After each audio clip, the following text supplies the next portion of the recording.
disolver temporalmente el Congreso de la República.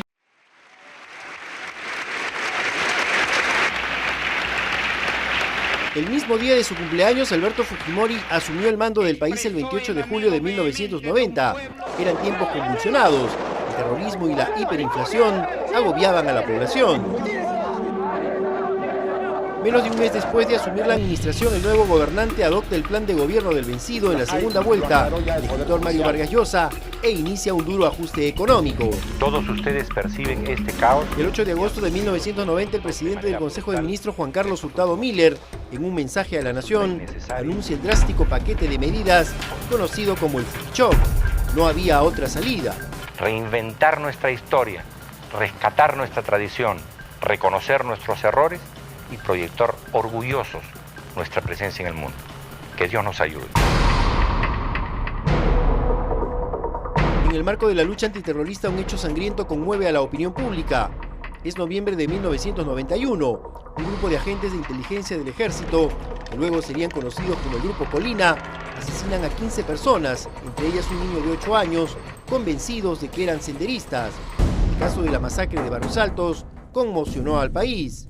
En principio se culpa a elementos terroristas. Meses después, las evidencias recogidas por una investigación del Congreso encuentran que el Grupo Colina estaba detrás de estos y otros asesinatos. Al interior del Palacio de Gobierno ocurre un hecho que marcaría el distanciamiento de la pareja Fujimori-Iguchi. La entonces primera dama denuncia que familiares de su esposo venden la ropa donada por el Japón. La relación entre Alberto Fujimori y Susana Iguchi nunca retomaría su cauce normal y las disputas se volverían agrias e incluso con denuncias de torturas.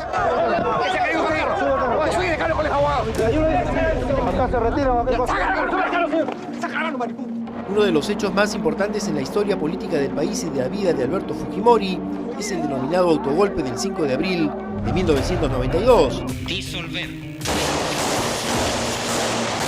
Disolver temporalmente el Congreso de la República. No pase, señor, no pase. Que venga un oficial. Por favor, señor. Yo exijo que venga un oficial.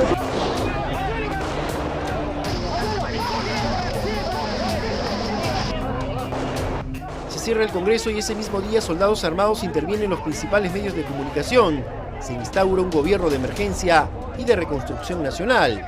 Fujimori inicia el camino de reinserción a la democracia. En ese marco llama a la elección del Congreso Constituyente Democrático, que se encargaría de redactar una nueva constitución política en reemplazo de la de 1979. Luego del autogolpe, el gobierno de Alberto Fujimori profundizó las reformas económicas que venía implementando bajo las recomendaciones del Fondo Monetario Internacional y el Banco Mundial. Casi 2 años después, el proceso de privatizaciones alcanzó su hito mayor con la venta de las acciones del Estado en la compañía peruana de teléfonos Entel Perú a Telefónica de España por $2.002 millones.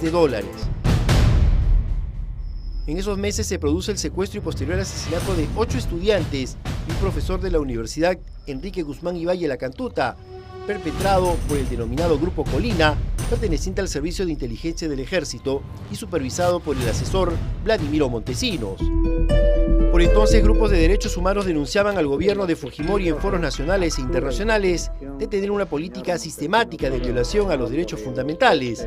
Sin embargo, el régimen acalló esas críticas el 12 de septiembre con la captura de Abimael Guzmán Reynoso, el líder de Sendero Luminoso, cuyo arresto marcó un hito favorable para la pacificación del país, hecho que fue utilizado como capital político de Alberto Fujimori, aunque la historia cuenta que ese día él pescaba en un río de Iquitos desconociendo la captura.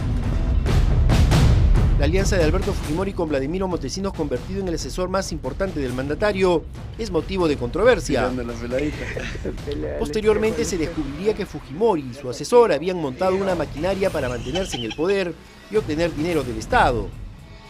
Compras militares y los vínculos con el narcotráfico del cuestionado asesor pasan factura a Fujimori.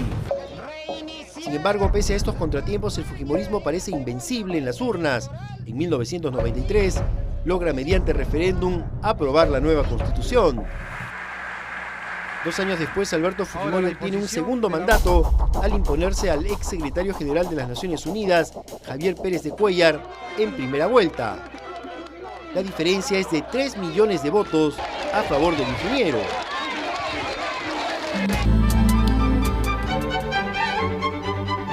El año siguiente, la toma de la residencia del embajador del Japón por el movimiento revolucionario Tupac Amaru pone en aprietos al régimen.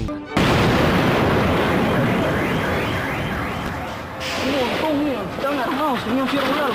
¿Quiénes? ¿Quiénes? ¿Ah? ¿Qué pasa? Son terrucos, parece. Son como... ¿Sabes? ¿Cómo? ¿Tú los has visto? ¿Ah? Tú estás en el techo cerrando mi unidad, pe. Más de un centenar de personas entre civiles, militares, religiosos y diplomáticos son tomados de rehenes y la noticia da la vuelta al mundo.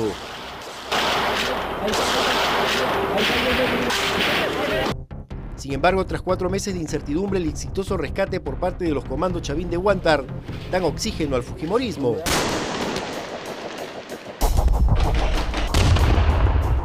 ¡Por favor, para salir al aire! ¡Estamos, por favor, para salir!